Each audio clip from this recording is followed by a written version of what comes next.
네, 떠오르는 직업을 자세하게 소개해드리도록 하겠습니다. 라이징 잡 시간입니다. 네, 오늘은요, 예술과 문화의 길잡이 큐레이터에 대해서 알아보도록 할 텐데요. 네. 한국 큐레이터 연구소의 한미애 소장님 자리해 주셨습니다. 안녕하세요. 안녕하세요. 네, 반갑습니다. 반갑습니다. 저희가 큐레이터를 예술과 문화의 길잡이란 수식어로 설명을 해드렸는데 사실 좀 막연한 직업인 것 같기도 합니다. 박물관이나 미술관에서 일하시는 분들 정도로만 알고 있는 분들이 많을 텐데요. 구체적으로 어떤 직업인가요? 큐레이터는 그 사전적인 용어로 해설을 하자면요. 네.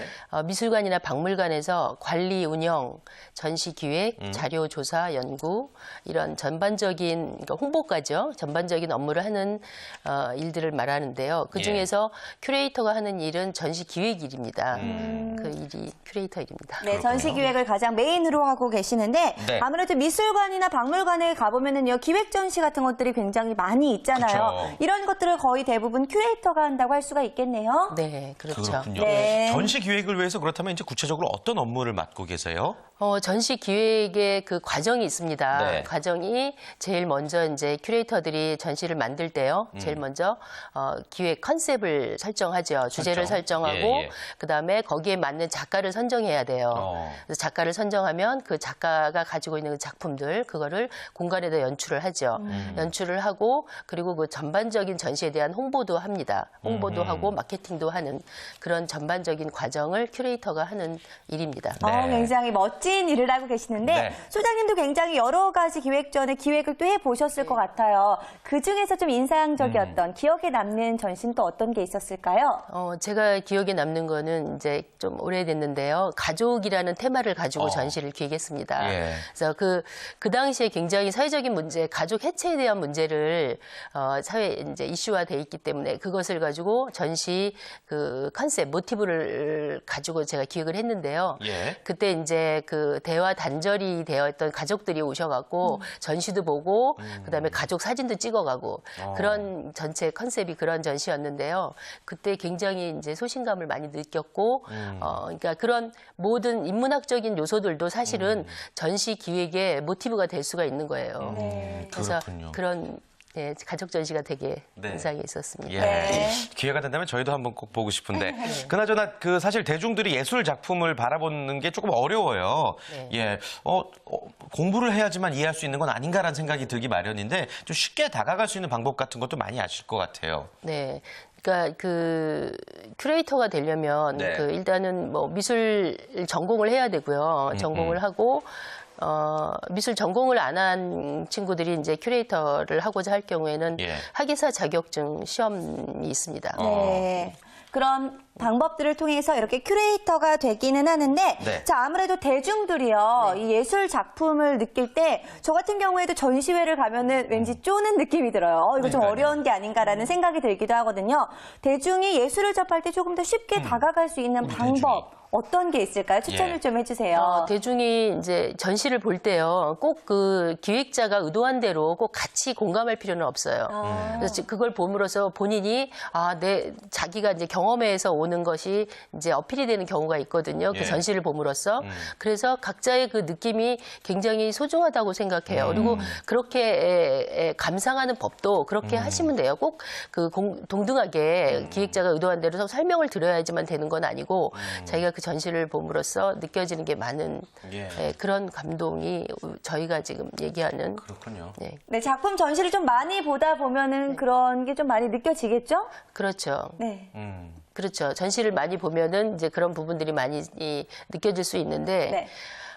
그런 느낌을 받으려면은 이제 전시들을 많이, 그러니까 특히 이제 큐레이터들은 많은 전시들을 봄으로써 네. 그런 전시를 잘할 수 있는 안목들이 생기겠죠. 아, 그렇군요. 그 박물관이나 미술관에만 있는 게 큐레이터인가요? 화廊 같은 데서도 본 것 같은데. 그러니까 큐레이터는 사실은 이제 공익적인 업무를 하는 그러니까 그 대중에게 굉장히 감성적인 부분을 건드려주는 그런 게 큐레이터 역할이고요.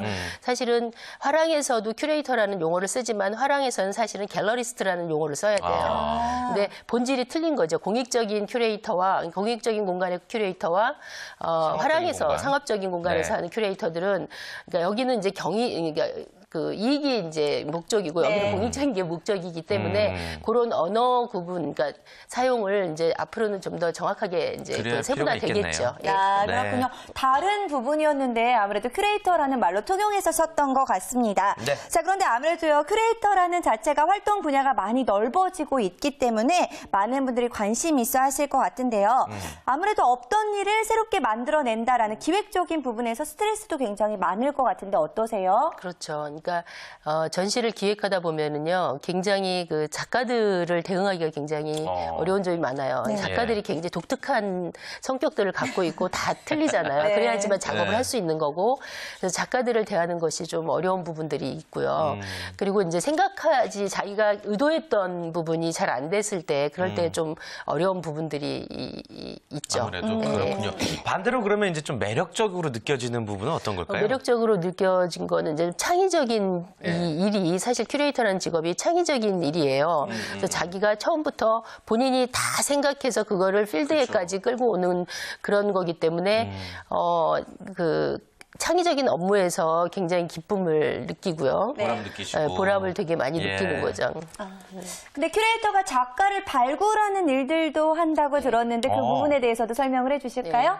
큐레이터는 이제 기획도 하지만은 이제 작가, 그러니까 항상 그 자료를 조사하면서요. 네. 작가들을 연구해요. 그래서 그 작가들을 연구해서 그 작가의 작품들이 사실은 필드에 들어가는 거기 때문에 그 작가들을 연구하면서 이제 작가가 내 손에 의해서 이제 개발된 작가 같이 성장하는 작가가 이제 굉장히 큰 작가가 됐을 때 네. 거기서 엄청난 이제 소신감을 느끼죠. 그럼 뿌듯했던 경험 중에서 혹시 기억에 남는 네. 순간 말씀해 주실 수 있을까요? 그 기억은 그러니까 명문대 미대를 졸업한 분인데요. 평범한, 여자분인데 평범한 평범한 분. 분인데 예. 주부였어요. 예, 예. 주부 생활만 그러니까 전업주부로 있다가 이제 그룹전 가끔 한 번씩 내는 그룹전에 이제 제 눈에 이제 그게 발탁이 됐죠. 네. 그래서 그 작가가 너무 창의적이고 너무 훌륭한 그 감각 있는 작가인데 네. 그냥 그 자체의 주부로 있기에는 너무 아까운 그래서 그 작가한테 이제 이렇게 전시를 해봅시다 해서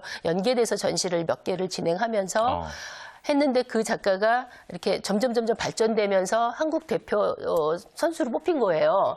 그래서 그 작가가 그 이제 뽑히는 그날 전화를 저한테 준 거죠. 너무 감사합니다, 선생님. 제가 이렇게 된 건 예. 선생님의 덕이에요. 이렇게 연락을 왔을 때 저희는 정말 환희죠. 네. 너무너무 직업에 대한 그렇군요. 그 행복을 느끼죠. 감동을 느끼셨을 것 같아요. 네. 그 주부 이야기가 나서 말인데 이제 큐레이터가 작가 평범했던 주부를 작가로 발굴했던 경우도 있지만 반대로 이제 평범한 주부가 큐레이터가 될 수도 있나요? 어떻습니까? 그럼요. 될 수 있죠. 어떤 얼마든지 가능하고요. 과정을 거쳐야 되죠? 지금은 이제 큐레이터가 되려면은 기본적으로 이제 미술에 대한 그 예. 미술사나 이론적인 거를 좀 알아야 되는데 그거는 이제 주부 입장에서 그게 이제 혼자서 공부할 수도 있는 부분이고요. 네, 네.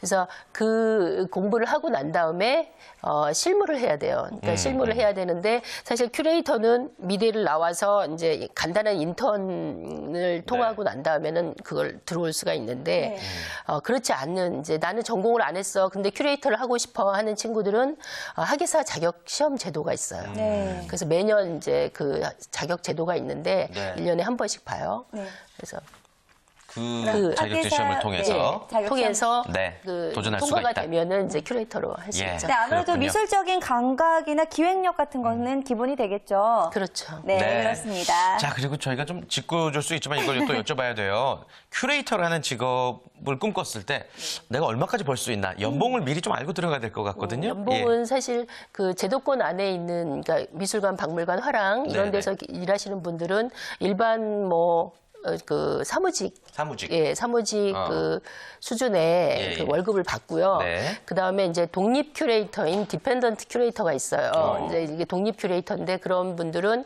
이제 자유롭게 자기가 많은 자료를 모집해서 기획서를 만들어서 제안서를 내든가 하는데 그거는 이제 그 예산이 없는 거죠. 그 예산 안에서 자기의 어떤 기획료를 자기가 배분하면 충분히 많은 돈을 더 벌 수 있는 네. 그런 그렇군요. 네, 일종의 그렇군요. 프리랜서 개념으로 예, 생각하면 되겠죠. 네. 프리랜서 개념이면 더욱더 많은 연봉을 노려볼 수도 있고. 네. 그렇군요. 그렇습니다. 그나저나 아까도 얼핏 말씀해 주셨지만 이제 큐레이터가 되려면 학예사 자격증 시험 간단하게 해주셨잖아요.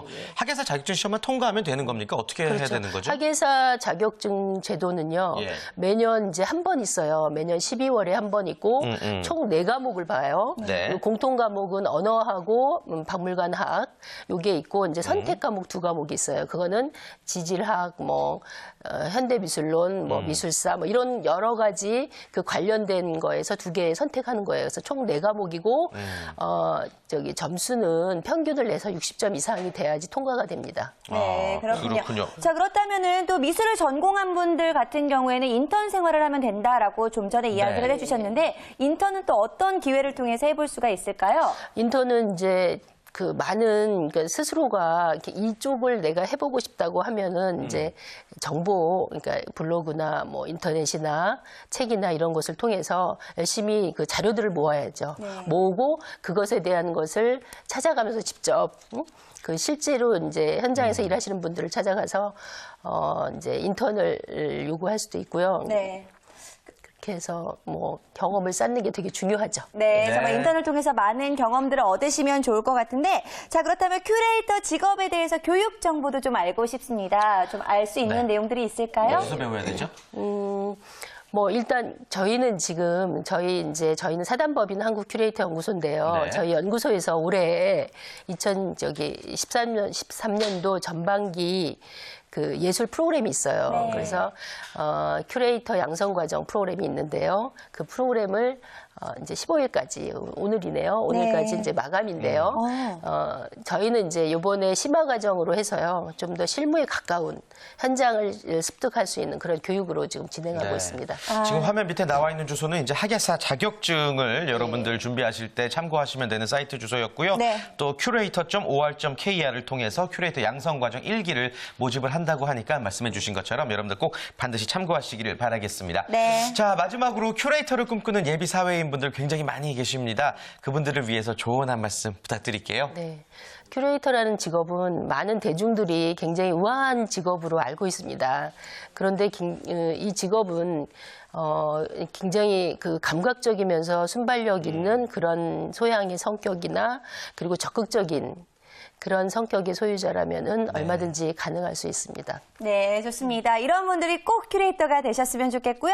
오늘 소장님 덕분에 큐레이터라는 저희가 잘 모르던 직업에 대해서 자세히 알 수 있어서 참 좋았습니다. 오늘 말씀 감사드립니다. 고맙습니다. 감사합니다.